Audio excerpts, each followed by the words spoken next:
नमस्कार। ऋषिवर्स में आपका स्वागत है। पिछले सत्र में आपने सुना कि विष्णु जी को अनंत पाताल की गहराई तक जाकर भी जब दिव्य स्तंभ का अंत नहीं मिला तो उन्होंने अहंकार को त्याग कर अपनी यात्रा समाप्त की और पुनः प्रारंभ बिंदु की तरफ लौटने लगे। आइए सुनते हैं आगे की कथा। उधर सृष्टि के रचयिता ब्रह्मा जी भी उस अनंत प्रकाश स्तंभ का आरंभ खोजने के लिए लगातार ऊपर की ओर उड़ते जा रहे थे।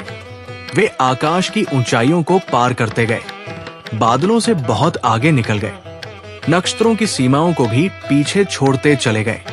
लेकिन जितना ऊपर वे उड़ते, वो दिव्य प्रकाश स्तंभ उतना ही आगे और भी ऊंचा दिखाई देता।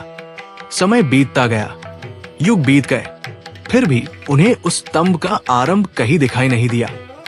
अब ब्रह्मा जी के मन में भी ये विचार आने लगा कि शायद ये स्तंभ वास्तव में अनंत है। लेकिन तभी अचानक उनकी दृष्टि आकाश में किसी चलती हुई वस्तु पर पड़ी। उन्होंने देखा कि एक केतकी का पुष्प ऊपर से धीरे धीरे नीचे की ओर गिरता चला आ रहा है। वो कोई साधारण पुष्प नहीं था, वो उसी दिव्य प्रकाश स्तंभ से गिरता हुआ प्रतीत हो रहा था। ब्रह्मा जी ने उस पुष्प को रोक लिया और उससे पूछा, हे पुष्प, तुम कहां से आ रहे हो? केतकी पुष्प ने उत्तर दिया, मैं इसी प्रकाश स्तंभ के ऊपरी भाग से बहुत समय से गिरता हुआ यहां तक पहुंचा हूं। इतना सुनते ही ब्रह्मा जी के मन में एक विचार उत्पन्न हुआ। उन्होंने सोचा, यदि ये पुष्प मेरे साथ चलकर सिद्ध कर दे तो मैं इस परीक्षा में विजयी हो सकता हूं।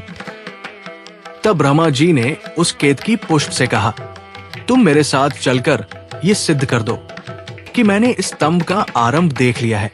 कुछ क्षणों के लिए वो पुष्प मौन रहा और फिर वो ब्रह्मा जी की बात मान गया।